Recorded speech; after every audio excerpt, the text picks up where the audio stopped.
Референдумот е неуспешен, оти не е исполнет цензусот како еден од условите во законот, констатира од Државната изборна комисија. И покрај тоа што над 90% од гласачите кои гласале на вчерашниот референдум се изјасниле за по прашањето дали сте за членство во Европската унија и НАТО, со прифаќање на договорот помеѓу Република Македонија и Република Грција.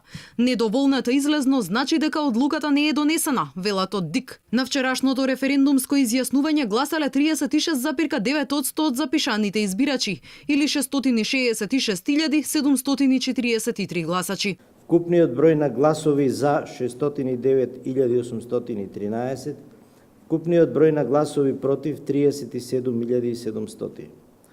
Согласно утврдениот резултат од гласањето на референдумот 2018 година, одлуката не е усвоена, бидејќи не гласале повеќе од половината од вкупниот број граѓани запишани во избирачкиот список.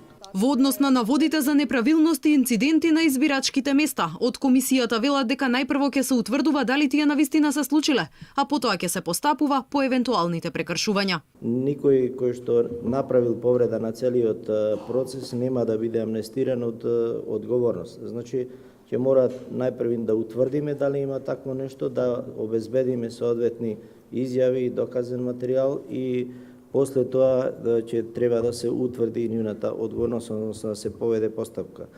Од ДИК состав, Македонија вчера имала мирен референдумски ден, кој минал во добра атмосфера, а со тоа земјава покажала дека има демократски капацитет да спроведе референдум.